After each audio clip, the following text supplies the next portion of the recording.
In the Old Testament, one patriarch stands above all the rest in terms of his importance to the story of Israel, and he still exerts profound influence in modern-day Western culture, thousands of years later. We're talking about Moses, of course. Our religious traditions tell us that it was Moses who performed signs and wonders in the presence of the Pharaoh and his magicians, that it was Moses who inspired a nation of slaves to follow him out of captivity in Egypt and into the wilderness, that it was Moses who led those same Israelites in violent crusades against enemy tribes, and that it was Moses who gave them the laws and monotheistic principles that their society would follow for the rest of time. And yet, we now know that these stories are not literally true.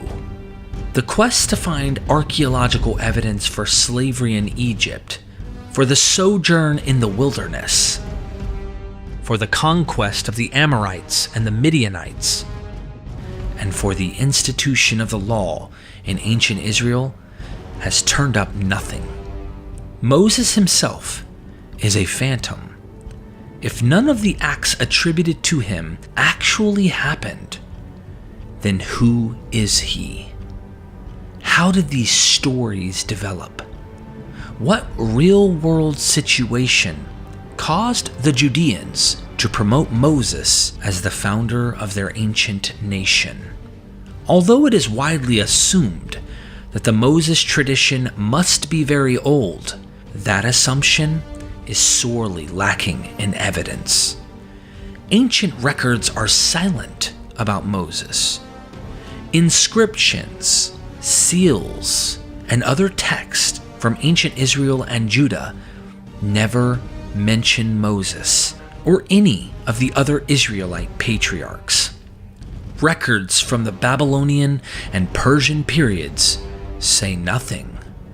The ancient coinage from the province of Yehud says nothing.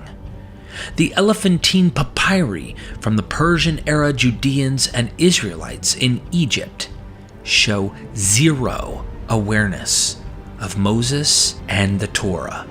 The same goes for the Aramaic Hermopolis letters, Papyrus Amherst 63, the Aramaic Padua papyri, and so on. Even if absence of evidence isn't evidence of absence, the pattern gives us reason to doubt. 50 years ago, it was daring to suggest that Moses was not a historical individual. Today, it is daring to suggest that our stories about Moses developed as late as the Hellenistic period. Yet, that seems to be the direction scholarship is heading.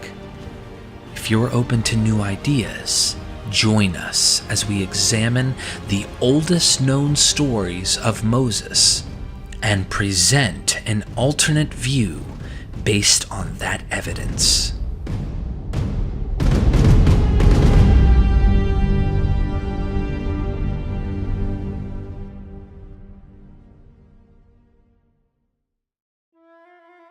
The dating of the Hebrew Bible is a topic that remains unresolved.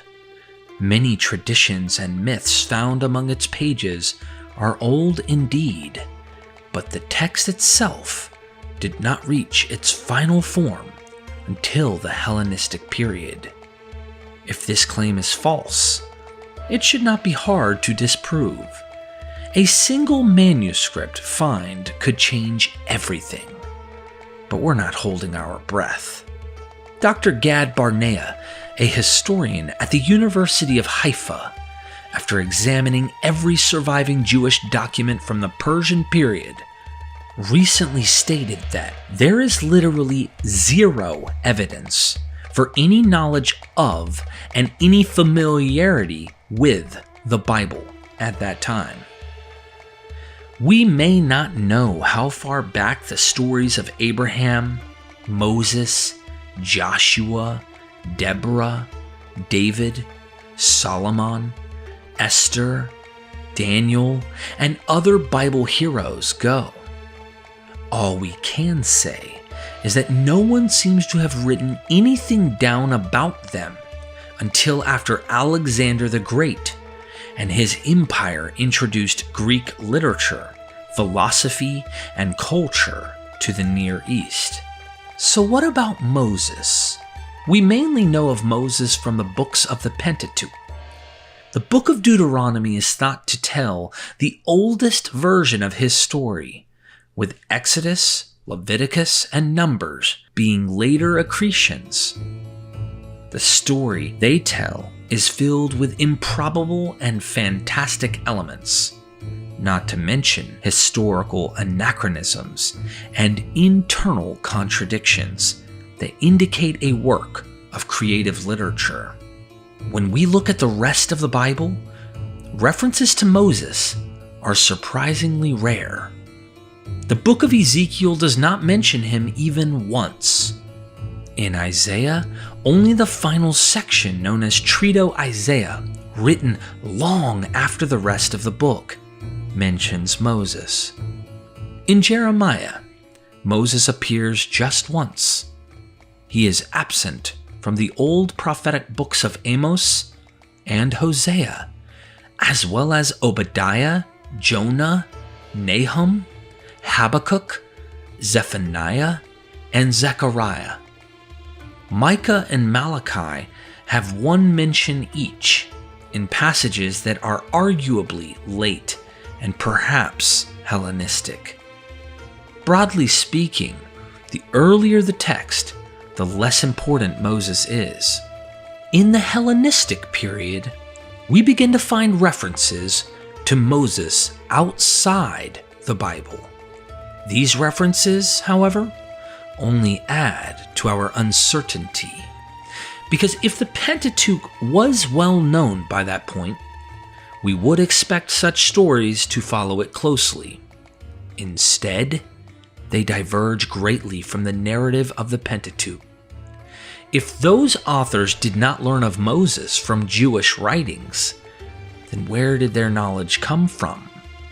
Some years ago, Old Testament professor Philip R. Davies urged caution about treating the canonical Bible as superior to other traditions.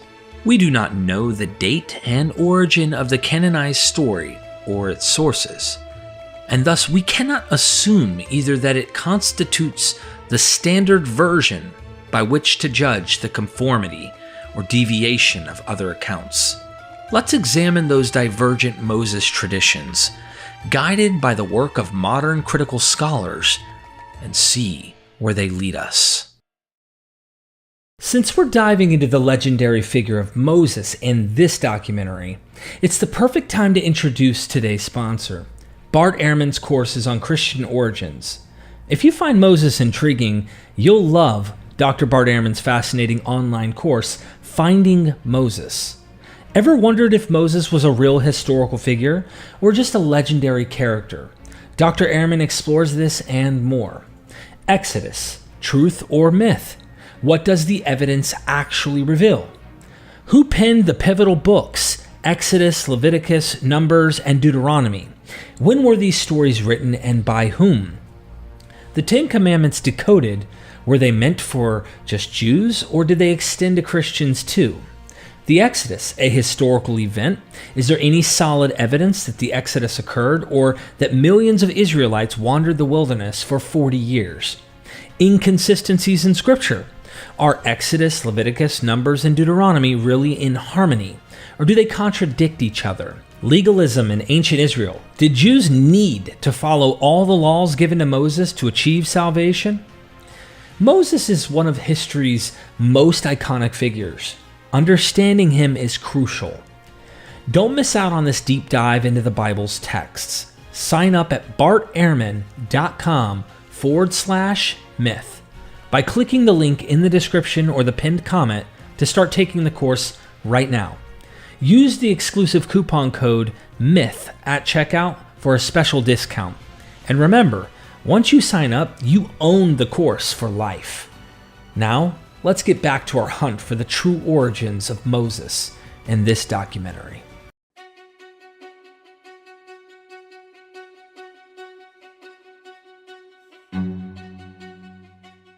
Hecataeus of Abdera was a Greek historian who lived during the 4th century BCE. His book on Egypt, called Aegyptiaca, contains the earliest datable references to Moses that we know of. It was probably written between 320 and 315 BCE. The book survives only in fragments quoted in another work, Bibliotheca Historica by Diodorus Siculus, a historian of the 1st century BCE. Those passages are preserved in turn by the writing of Photius, a 9th century patriarch of the Orthodox Church. So we're dealing with quotations of Hecataeus. Furthermore, as several recent scholars have recognized, Diodorus's quotations of Hecataeus appear to be mixed with material from another source, possibly the biography of Pompey, written by Theophanes of Mytilene in the 1st century BCE. Pompey was the general who captured Jerusalem and looted the Jewish temple in 63 BCE. For this section, we will follow the analysis of Russell Gamirkin for distinguishing between the material from these two authors. Another well-known scholar, Daniel Schwartz, ascribes less of the material to Hecataeus than Gamirkin does, but that would not affect our conclusions in this video. In Book 1, Diodorus quotes the following passage from Hecataeus about how the Egyptians were the founders of many colonies around the world. Now, the Egyptians say that also after these events, a great number of colonies were spread from Egypt all over the inhabited world. To Babylon, for instance, the colonists were led by Belus, who was held to be the son of Poseidon and Libya. And after establishing himself on the Euphrates River, he appointed priests called Chaldeans by the Babylonians. They say those who set forth with Danaus, likewise from Egypt, settled what is practically the oldest city of Greece, Argos, and that the nation of the Colchis in Pontus and that of the Jews, which lies between Arabia and Syria, were founded as colonies by certain immigrants from their country. This is the reason why it is a long-established institution among these two peoples to circumcise their male children, the custom having been brought over from Egypt. This idea that many of the world's nations were colonies of Egypt, though not at all true, is an important element in the development of the Moses story. In Book 40 of Bibliotheca Historica, Diodorus recounts the Roman war against Judea, and he begins by explaining to his readers who the Jews are. Quoting Hecataeus, he says the following: "The colony of Judea was headed by a man named Moses, outstanding both for his wisdom and courage. On taking possession of the land, he founded, besides other cities, one that is now the most renowned of all, called Jerusalem. In addition, he established the temple that they hold in chief veneration, instituted their forms of worship and ritual, drew up the laws relating to their political institutions, and ordered them." Although this sounds superficially like the Moses of the Bible, none of the details are the same.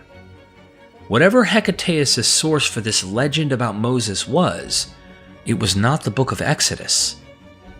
Hecataeus knows nothing of the captivity of the Jews, of Moses' role as a deliverer, or of the wonders performed by Moses and Aaron.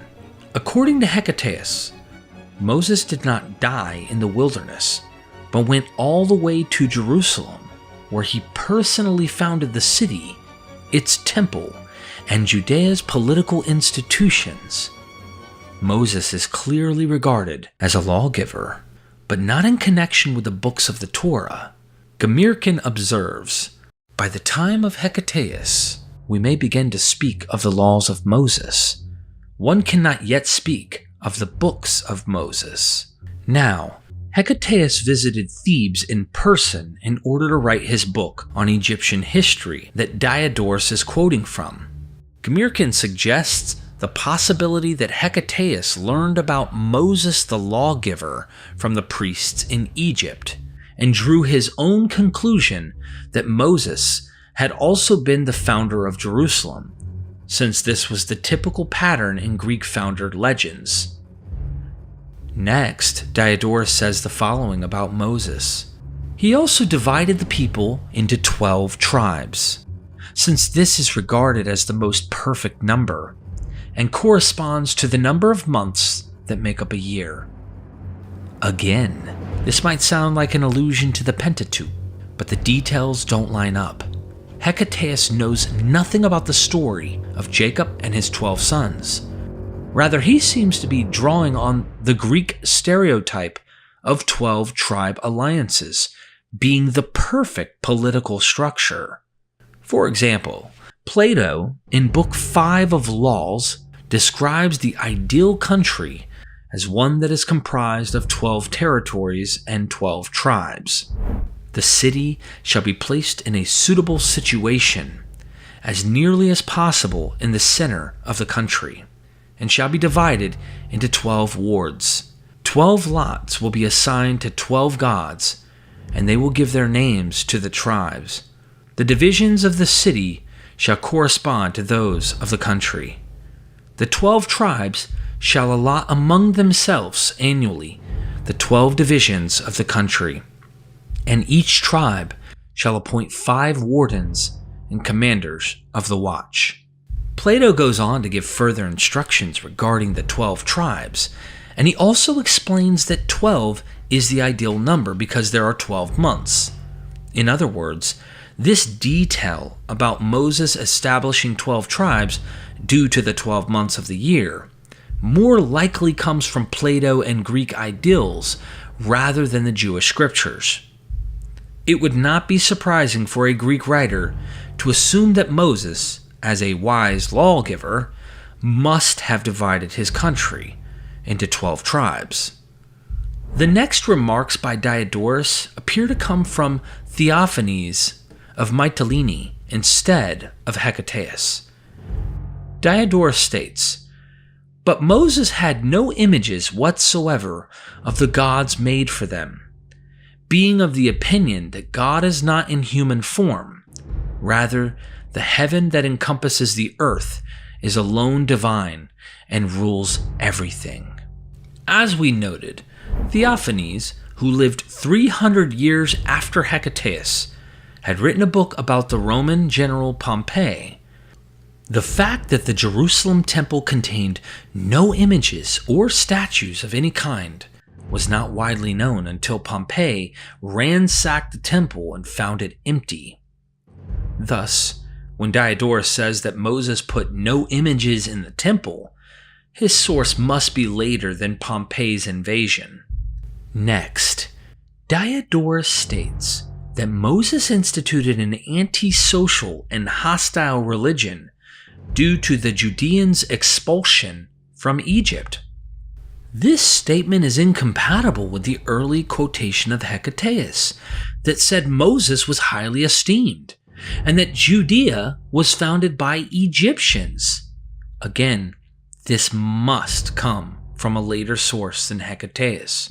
Diodorus' next statement is plausibly from Hecataeus. Moses picked out the men of most refinement and with the greatest ability to head the entire nation, and appointed them priests, and he ordained that they should occupy themselves with the temple and the honors and sacrifices offered to their God. These same men he appointed to be judges in all major disputes, and entrusted to them the guardianship of the laws and customs. As before, the details here don't really align with the Pentateuch, but they are typical of Greek foundation stories. Diodorus goes on to explain that the Judeans never have a king, and are instead ruled by a priest. Gamirkin believes this comes from Theophanes, who was justifying Pompey's abolition of the short-lived Maccabean monarchy in favor of rule by the Judean high priest. After this, Diodorus quotes a paraphrase of Deuteronomy 28:69. "These are the words that Moses heard from God and declares to the Jews." Gamirkin believes that this also comes from Theophanes.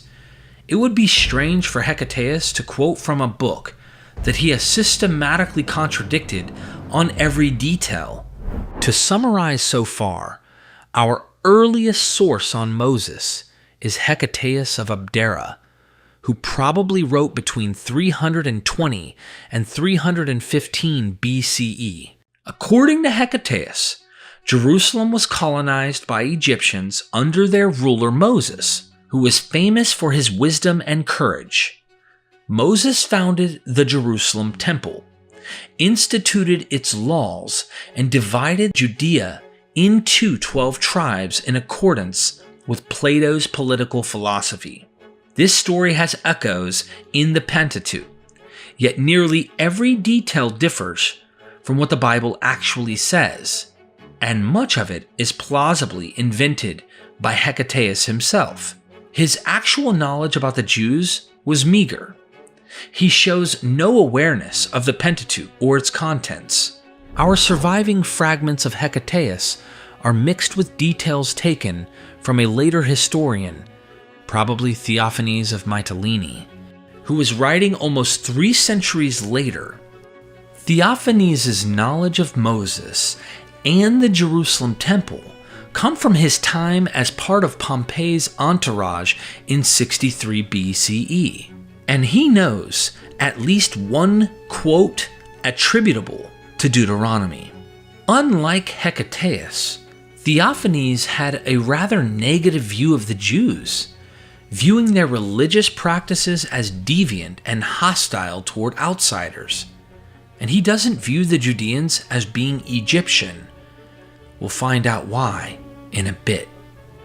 This brief outline of Moses' life remained influential for several centuries, even after the Pentateuch became widely available. Strabo's famous Geographica, first published in 7 BCE, states that Moses was an Egyptian priest who led a large group of thoughtful men to take over the humble city of Jerusalem. There, he established a place of worship and was reputed as a great leader.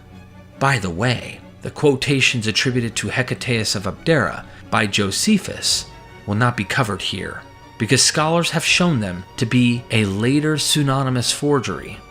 That author, whoever he was, is now referred to as Pseudo-Hecataeus by historians.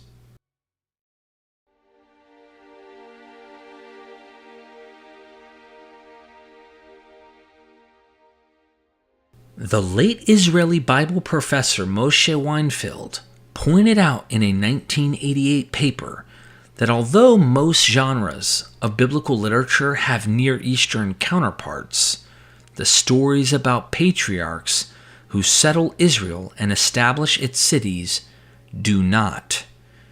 Colonization and foundation stories, however, were a popular genre in the Greek world. Weinfeld identifies several narrative elements common in these Greco-Roman myths and shows how the same elements can be found in the Bible. For example, such stories typically start with a man who leaves a great civilization charged with a universal mission. Aeneas, for example, leaves the famous city of Troy and founds Alba Longa, the leader of the Latin League. Aeneas' descendants, Romulus and Remus, later found the city of Rome. Abraham is one prime example put forth by Weinfeld. But the tradition of Moses as an Egyptian who founds Jerusalem fits just as well, if not better. According to Weinfeld, Moses resembles both Romulus, the legendary settler of Rome, and Numa, the successor of Romulus who established Rome's religious and political institutions. In a separate study, Catherine M. Stott has noticed that Livy's claim that the laws of Numa were discovered in his grave centuries later sounds a lot like the discovery of the laws of Moses in 2 Kings 22. Weinfeld also notes the remarkable parallels between the birth legends of Romulus and Remus on the one hand and Moses on the other. However, he stops short of explaining how it is that Greek myth genres and narrative patterns show up all over the Pentateuch, other than to say that petty states in the Eastern Mediterranean were formed under similar conditions to the Greek city-states.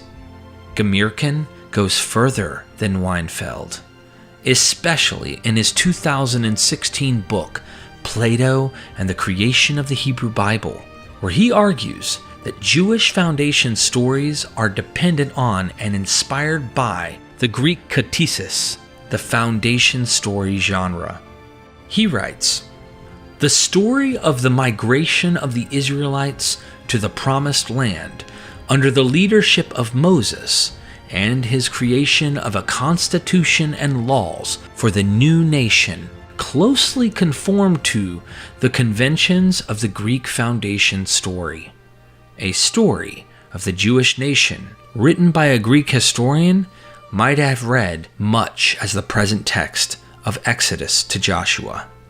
Gamirkin also notes that the Jews living in Alexandria, the cosmopolitan Egyptian city where the Septuagint was produced, would have had access to a wide variety of current Greek literature through the Great Library of Alexandria. Now, let's look at some more Hellenistic Moses myths.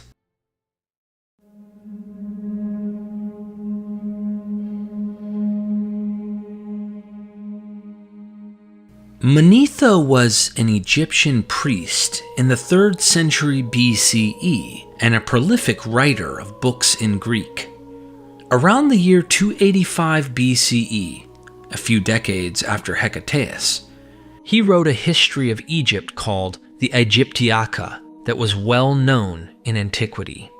In fact, Manetho's innovation of dividing the Egyptian pharaohs into dynasties is still used by historians today.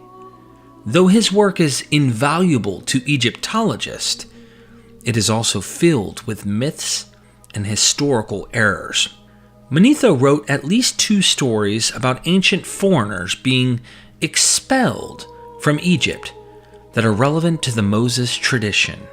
Though the originals are lost, the 1st century Jewish historian Josephus quoted from them in his work titled Against Apion, which was written to defend Judaism as a classical religion and philosophy. The first story is about the expulsion of the Hyksos from ancient Egypt.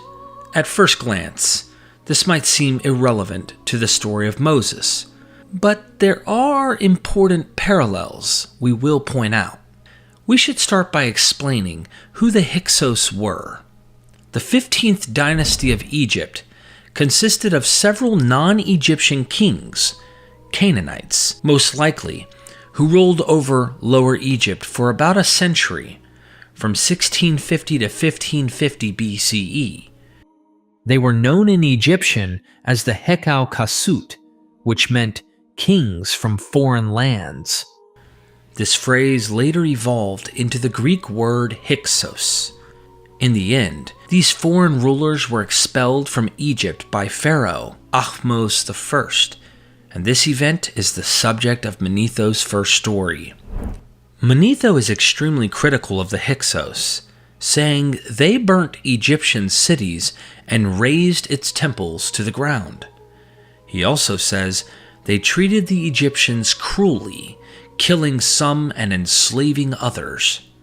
According to Gamirkan, Manetho's coloring of the Hyksos legend actually reflects the poor treatment of Egyptians by the Persians, especially Artaxerxes III, who lived much closer to Manetho's time. Around the year 340 BCE, Artaxerxes invaded Egypt, destroyed the walls of its cities, looted its temples, and instituted a reign of terror lasting 10 years. There are two important parallels with the Moses story to note here: the theme of foreigners in Egypt and the theme of enslavement. Manetho states that the Hyksos king Salitis established a stronghold in the city of Varus, which historically was indeed the Hyksos capital. He then explains the meaning of the name Hyksos, only he gets the explanation wrong. He says the name means shepherd kings, when it actually means foreign kings.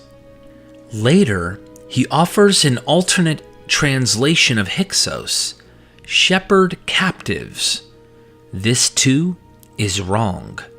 Turning to the Pentateuch, we are told in both the Joseph story and the Moses story that the Israelites in Egypt inhabited a place called Goshen, separate from the other Egyptians. Genesis 46:34 explains that this is because the Egyptians had great hatred for shepherds. Historically, this claim is utterly incorrect. Even in the Bible, the Egyptians themselves are shepherds. See Exodus 9 verse 3.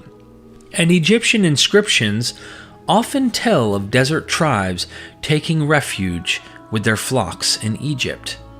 This statement in Genesis can only be referring to the hatred of Egyptians toward the Hyksos, but that is incredibly odd, because it means the author of Genesis has the same misunderstanding about the Hyksos that Manetho has. To restate the issue, the claim in Genesis that the Egyptians hated shepherds makes no sense on its own. In light of Manetho's hate for the Hyksos and his claim that they were shepherds, Genesis suddenly makes sense as a veiled reference to the Hyksos, but only if the author was familiar with Manetho or a very similar source that incorrectly equated the Hyksos with shepherds. Now, Manetho makes a big deal about the Hyksos capital at Avaris and says the Hyksos shepherds built a great wall around the region. It turns out the land of Goshen, where the Israelites lived according to Genesis and Exodus, was probably the region around Avaris.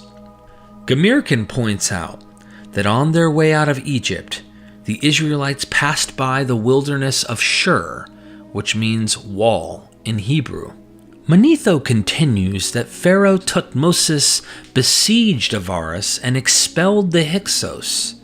He writes, "No fewer than 240,000 entire households with their possessions left Egypt and traversed the desert to Syria. There, terrified by the might of the Assyrians, they, the Hyksos, built a city in the country now called Judea, capable of accommodating their vast company, and gave it the name of Jerusalem." This large number of Hyksos households and its specificity bring to mind the 600,000 Israelites that leave Egypt in the Exodus story. It's important to be clear here. The Israelites were not the Hyksos, and the timeline of the Hyksos dynasty is incompatible with the biblical chronology of the Israelite sojourn in Egypt. Moreover, Manetho is not saying the Hyksos were Jews. Rather, he is saying that Judea and the city of Jerusalem were founded by the Hyksos. This story has a lot in common with Hecataeus' story, that Jerusalem was founded by Egyptians. Gamirkan suggests that Manetho, an Egyptian priest, was correcting Hecataeus. No, says Manetho, the Jews are not Egyptians. They descend from foreigners who were driven out of Egypt. To summarize Manetho's first story about the Hyksos, he describes the century of Hyksos rule in terms influenced by the more recent Persian conquest of Egypt. He mistakenly says their name meant shepherd kings, and says that when they were expelled from Egypt, they settled in Judea and founded Jerusalem. This is relevant to the emerging Moses tradition for two reasons. One, there are numerous thematic parallels in Genesis and Exodus that are hard to explain unless the Pentateuch authors use Manetho as a source. And two, Manetho seems to be correcting the legend told by Hecataeus about who founded Jerusalem. Hecataeus says it was Egyptians led by Moses, but Manetho, writing a few decades later, says it was the Hyksos who were foreign shepherds. It's important to emphasize that Manetho shows no knowledge of any Jewish tradition or scriptures in this story.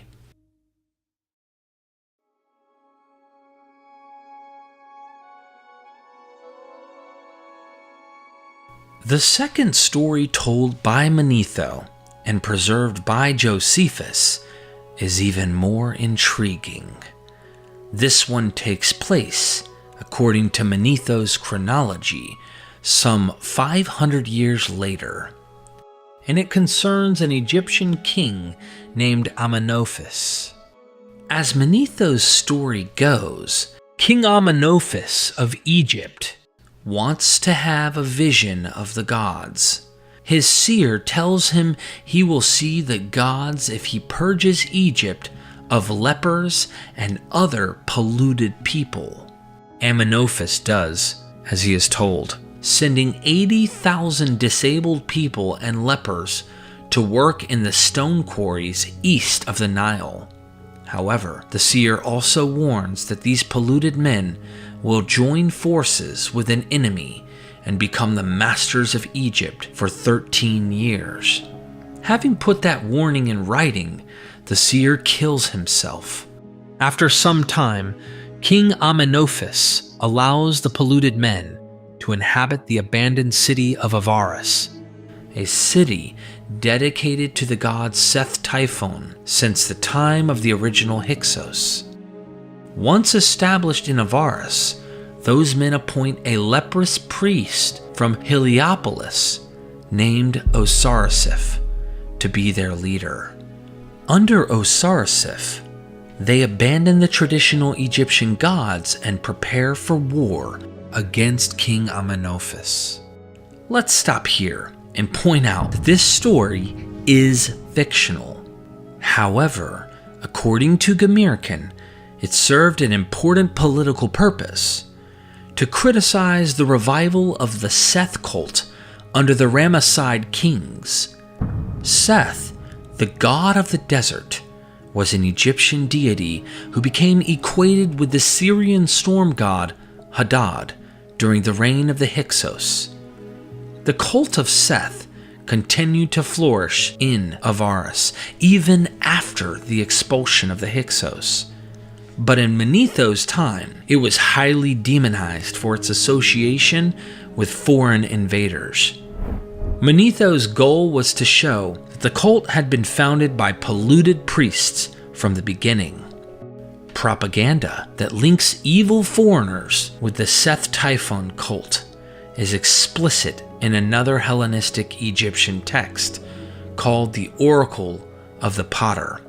Written around the time of Manetho, it purports to be an ancient prophecy given to Amenophis. It predicts a time of drought, a darkening of the sun, and other hardships that will only end when foreigners and their religion are expunged from Egypt. It also predicts that when that time comes, Alexandria, the city of foreigners will be abandoned.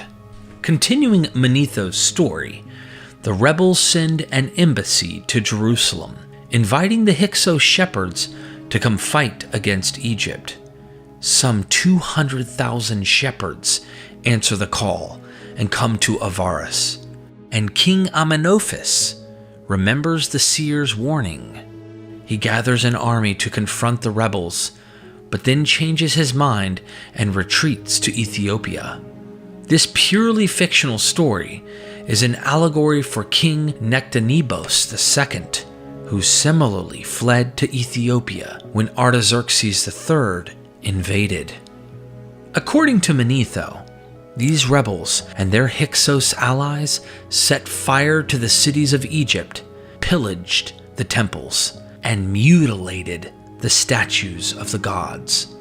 Manetho then, as an aside, says that according to Egyptian gossip about the Jews, this priest, Osirisif, was the same person as Moses. He also says there is much more Egyptian gossip about the Jews that he will not discuss. We can assume it was not good gossip. To summarize, Manetho's second story is about the return of the Hyksos from Jerusalem to Egypt, where they joined forces with leprous priests to pillage Egypt and its temples. It is not a historical event, but an allegorical tale about the reign of terror under Artaxerxes III and the impious foreign cult of Seth Typhon. However, by Manetho's time, this backlash against foreigners might have included the Jews, and some Egyptians were spreading gossip that equated Moses with Osirisif, the priest from Heliopolis. Manetho himself does not appear to know anything about Moses or Judea beyond what could be found in Hecataeus' earlier account. In his daring 2006 book, Gamirkan made the proposal that the biblical Exodus story was created as a response to slander about the Jews that was circulating in the 3rd century BCE. According to this slander, the Jews were descendants of the hated Hyksos, and their leader Moses had been a renegade priest from Heliopolis. In essence, the Exodus story turns the tables, making the Jews the victims rather than the oppressors. It acknowledges the Hyksos link by placing the Jews around Avaris and blaming the Egyptians for their hatred of shepherds. It casts the Jews in the role of slaves that is filled by the polluted people in Manetho. And it presents the Jews as pious followers of Yahweh rather than Seth Typhon. Earlier layers of the biblical story even say that the Jews were expelled from Egypt, while later layers change this expulsion to an escape that the Pharaoh was opposed to. There are other parallels with the Exodus story that must also be noted. The Pentateuch has two strange references to leprosy. One is in Exodus 4, where Moses is able to turn his hand leprous and heal it as a sign to Pharaoh. The other is the story of Miriam being briefly stricken with leprosy as God's punishment for rebellion in Numbers 12. Both stories are plausibly intended to subvert the charge that all the Jews of Egypt had been lepers.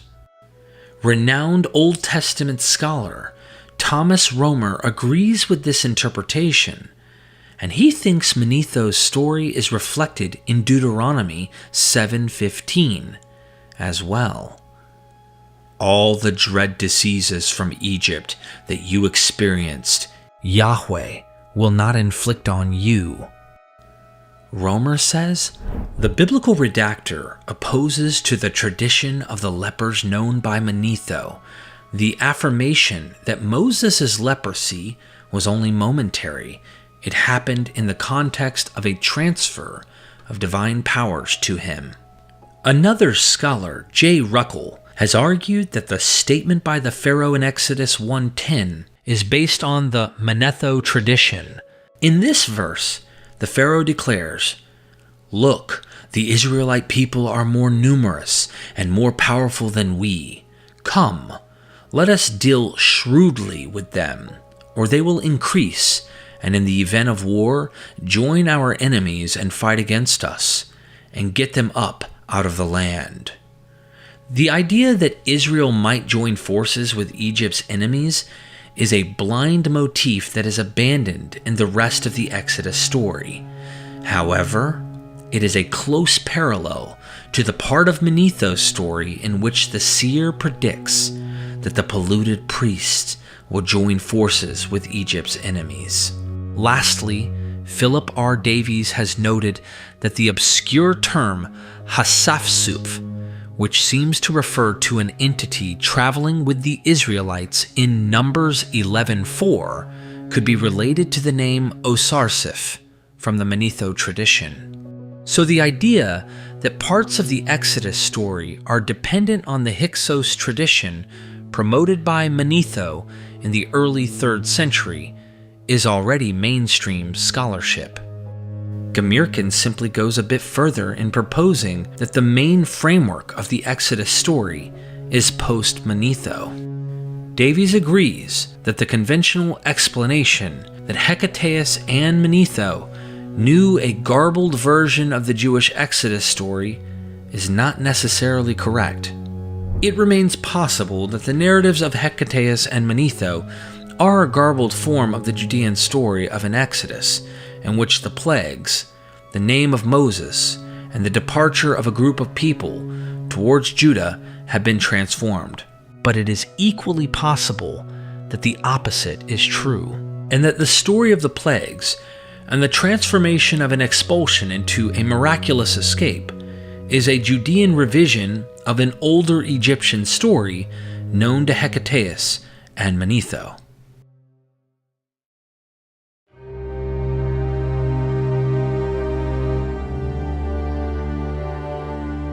Sometime after 250 BCE, a Jewish writer named Artapanus, who most likely resided in Alexandria, Egypt, wrote a book called Concerning the Jews. This book has not survived, but summaries by the Greek scholar Alexander Polyhistor were preserved by some church fathers. Artapanus relates several traditions about Moses that are not found in the Pentateuch. A variant of these traditions is also known to Josephus, who does not cite Artapanus.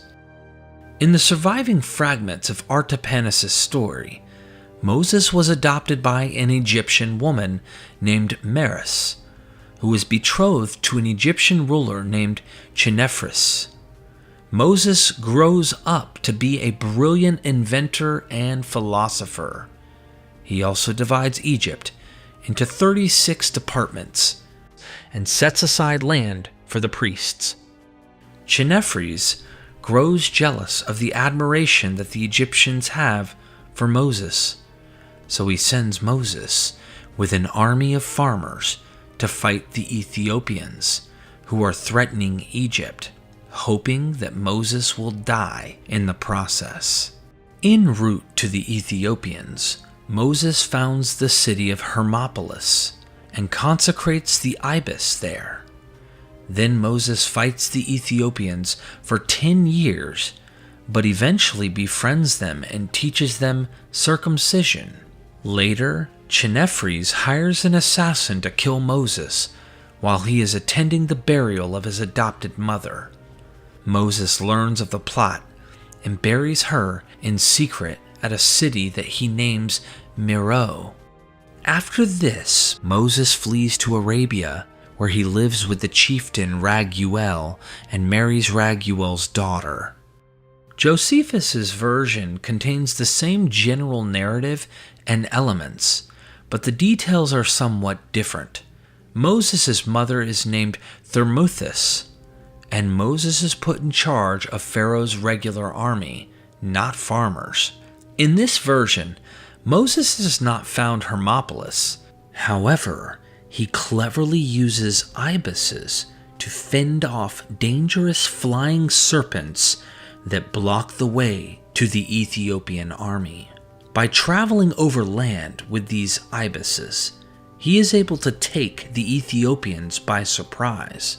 He defeats their army and drives them back to their stronghold, a city called Meroe. As Moses nears the walls of the city, the Ethiopian king's daughter, named Tharbis, sees Moses and falls in love with him. He agrees to marry her as long as she hands the city over to him. Although Artapanus is assumed to have known the Pentateuch in its Greek translation, the Septuagint, his story diverges greatly from it. In his understanding, the Jews are the kin of Abraham who remain in Egypt when Abraham returns to Syria. And Moses comes along just one generation later. Only after Moses' campaign in Ethiopia does the king of Egypt begin to persecute the Jews. After this, Artapanus' story of Moses begins to resemble the biblical story of the Exodus more closely, albeit with major omissions. There is no death of the firstborn, for example. Instead, the king releases the Jews after a plague of hail and earthquakes that destroys all the Egyptian houses and temples. Was Artapanus actually familiar with the Pentateuch, or does his knowledge reflect an earlier incomplete form of those stories? According to Thomas Romer, the tradition of Moses as a conqueror is borrowed from the legend of Sesostris, a mythical king of Egypt, who was written about by Herodotus, Diodorus Siculus, and Strabo. According to legend, Sesostris was a brilliant leader who organized Egypt into departments. He was also a great strategist and waged war against Ethiopia, and was accompanied by his wife on his return. Herodotus also mentions a cult dedicated to the ibis because of their ability to repel the winged snakes of the desert. Some late elements of the Pentateuch may be based on this Moses legend. The plague of seraph serpents in Numbers 21 in particular echoes the flying serpents encountered by Moses in Ethiopia. And in both cases, it is Moses' ingenuity that saves the day. The strange mention of Moses marrying an Ethiopian woman in Numbers 12 is probably derived from the legend of Moses marrying the Ethiopian king's daughter. Including this detail in the Moses story might have been especially meaningful to the Judean diaspora living in Elephantine, near the Ethiopian frontier during the Hellenistic era.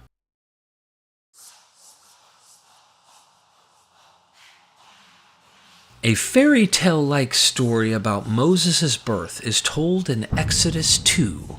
Here is a summary. An unnamed Levite man marries a Levite woman who gives birth to a baby boy. She hides him for 3 months, then puts him in a reed basket coated with bitumen and pitch, and she places it among the reeds of the river bank. The boy's sister, also unnamed, watches at a distance. When the Pharaoh's daughter comes to bathe, she sees the basket and sends her maid to bring it.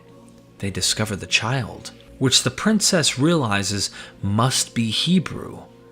The baby's sister offers to go fetch a Hebrew woman to nurse the child. When the princess agrees, she brings the child's mother.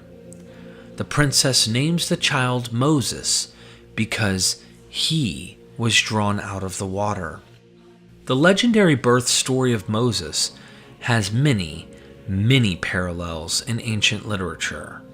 The most widely cited parallel is the birth legend of Sargon of Akkad, known from Neo-Assyrian tablets. My mother was a high priestess. My father I knew not. My high priestess mother conceived me. In secret she bore me. She set me in a basket of rushes. With bitumen she sealed my lid. She cast me into the river, which rose over me. The river bore me up and carried me to Aki, the drawer of water. Aki, the drawer of water, took me as his son and reared me. Aki, the drawer of water, appointed me as his gardener. While I was a gardener, Ishtar granted me her love, and for 4 and, it breaks up, years, I exercised kingship. It is hard to deny the similarities with the reed basket coated with bitumen and the river in particular, and this legend was probably well known throughout antiquity. However, there are other details in the Moses legend that appear in Hellenistic myth. One such myth is the birth of Heracles. In that story, Alcmene is impregnated by Zeus and gives birth to Heracles. But she fears the wrath of Hera, Zeus's wife, so she abandons Heracles in a field.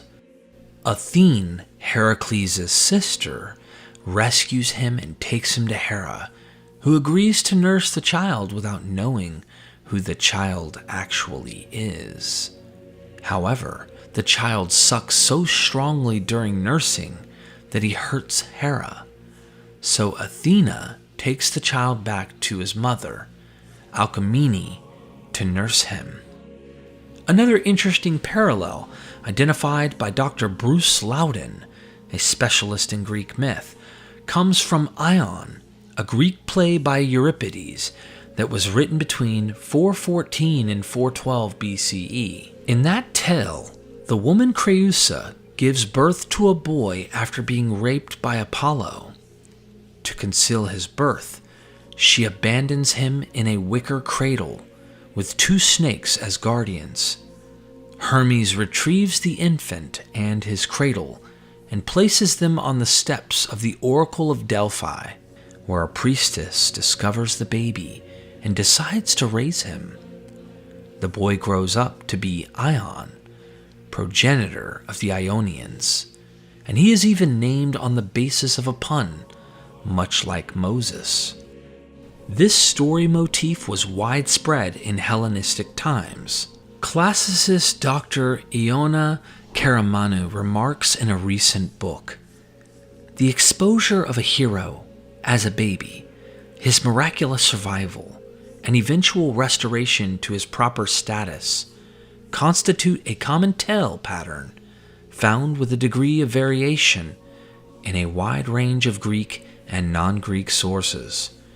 This pattern is represented, for instance, in the well-known tales of Jason, Cyrus, Erichthonius, Romulus, and Remus, as well as the story of Oedipus, Ion, Telephus, Alexandros, Hippothyon, Amphion and Zethus, Neleus and Peleus, Aeolus and Boeotus.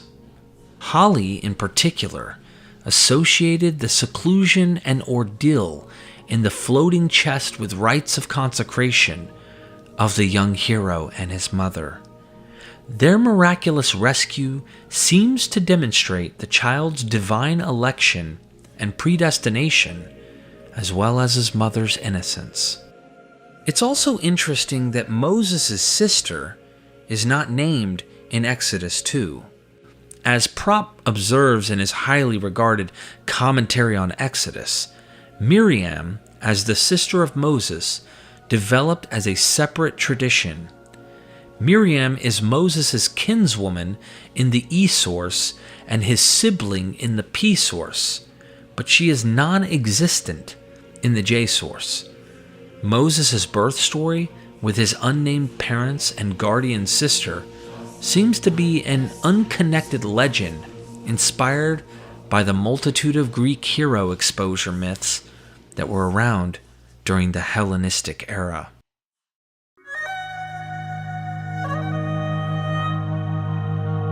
Let's circle back to the early Hellenistic tradition that Moses was the founder of Jerusalem. This tradition actually survives in the Bible as well. In a paper many decades ago, G.W. Ahlstrom pointed out that Samuel's farewell speech in 1 Samuel 12, which describes all the great works of Yahweh in Israel's history, states that Moses himself brought the Israelites into their homeland. When Jacob went into Egypt, and the Egyptians oppressed them, then your ancestors cried to Yahweh, and Yahweh sent Moses and Aaron, who brought forth your ancestors out of Egypt and settled them in this place.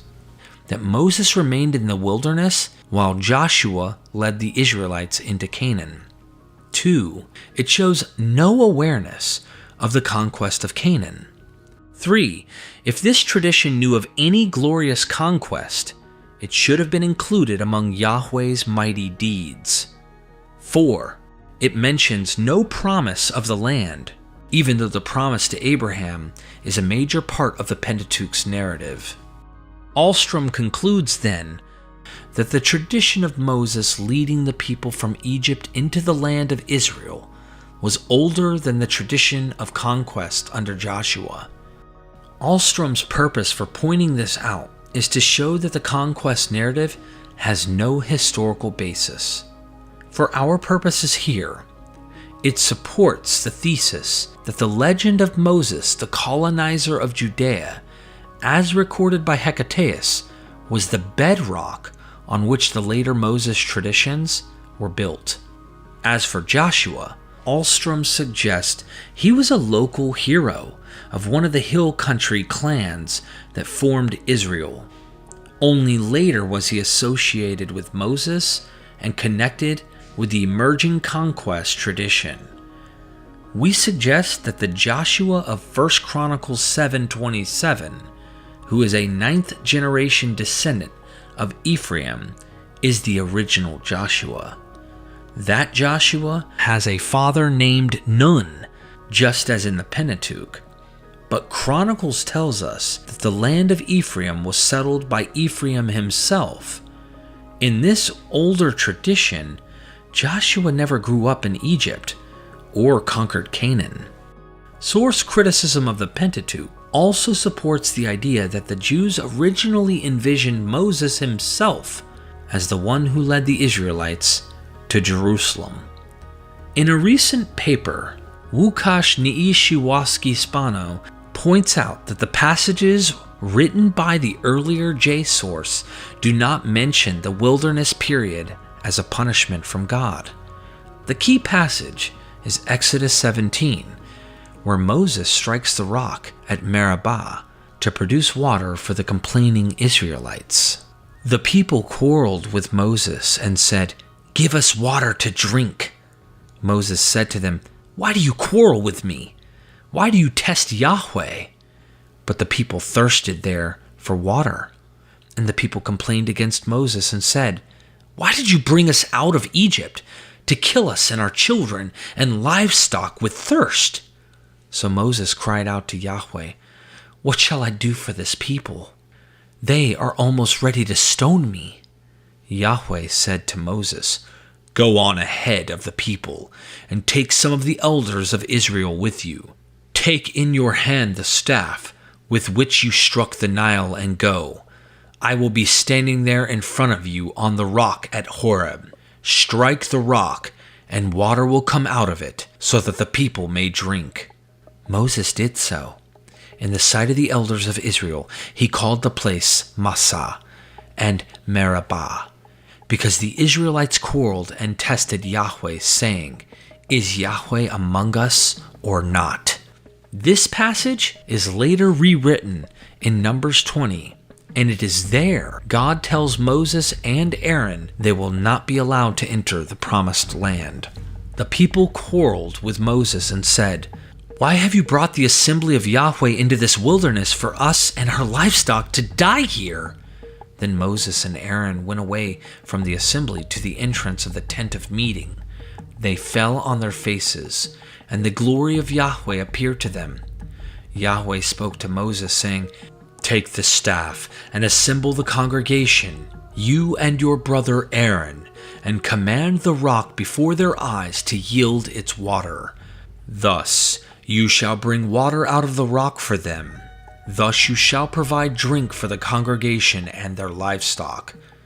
So Moses took the staff from before Yahweh, as he had commanded him.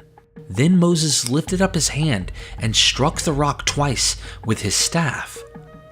Water came out abundantly, and the congregation and their livestock drank.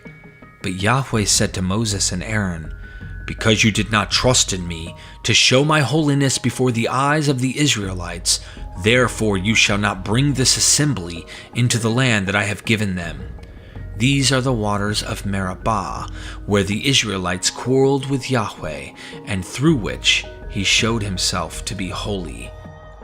We are clearly dealing with the same story, and it even occurs at the same location. But the punishment of Moses staying behind has been added as a new element. The presence of Aaron is also new. In another old passage called the Song of the Sea in Exodus 15, Moses and the Israelites sing, "You brought them in and planted them on the mountain of your own possession, the place, O Yahweh, that you made your abode, the sanctuary, O Yahweh, that your hands have established." This is an obvious reference to the Jerusalem temple, and it is clearly linked to Moses here. Its inclusion implies an early stage of the narrative where Moses is supposed to have led the Israelites to Jerusalem and established the temple there. Yet another passage connecting Moses with the temple is 2 Kings 18, which tells us that before Hezekiah's time, there was a bronze serpent in the temple made by Moses. It was called Nehushtan, and the Israelites worshipped it. We now associate this object with the story of the poisonous serpent sent by Yahweh in Numbers 21. But that story certainly did not exist in the 8th century BCE, nor does 2 Kings actually mention it. The most we can say for now is that in 2 Kings 18, Moses is directly linked with the temple.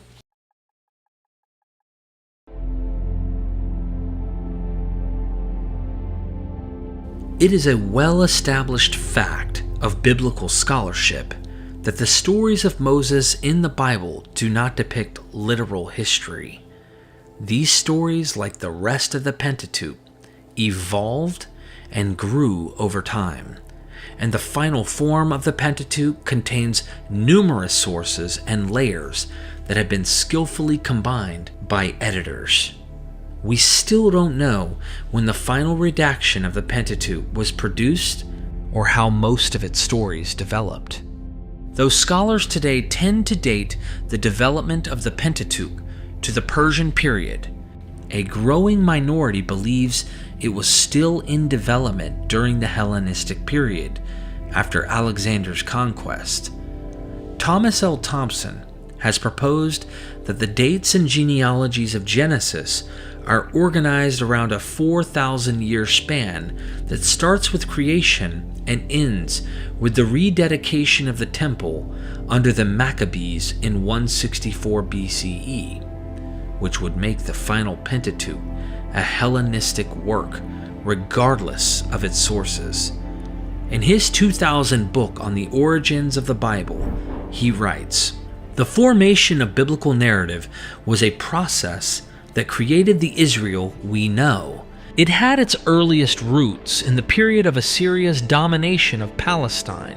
But the understanding of Israel we know from tradition first arose during the late Persian or early Hellenistic period, and was not fully developed before the time of the Maccabees." Niels Peter Lemke proposes that the biblical history of Israel mostly took shape under Seleucid rule during the 3rd century BC, based on the pervasive parallels between Old Testament narratives and Greek narratives, especially those of Herodotus. In one of his books, he remarks, "During this period, we can expect an interchange between Greek and Babylonian culture, much in the way we find a blending of traditions in the Old Testament." Our intent in this documentary has been to present an alternate hypothesis about the invention of Moses and the Exodus narrative, based on the work of several like-minded scholars. Frankly, we have no way of knowing the true origins of the character Moses. The earliest traditions about him, which survive in a small number of Bible passages and in the 4th century writings of the Greek historian Hecataeus of Abdera, are that he was a lawgiver and perhaps an Egyptian who founded Jerusalem and its temple, and who divided Israel into 12 tribes. Some of these facts might have originated as speculation by Hecataeus himself, based on similar legends and philosophical ideals about statehood. A few decades later, the Egyptian priest Manetho wrote a history containing 2 propagandistic stories about the Hyksos, whom Manetho inaccurately describes as shepherd kings.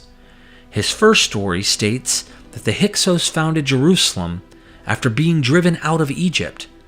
His second story states that the Hyksos had returned many centuries later at the invitation of leprous priests and other polluted men who had been oppressed by King Amenophis.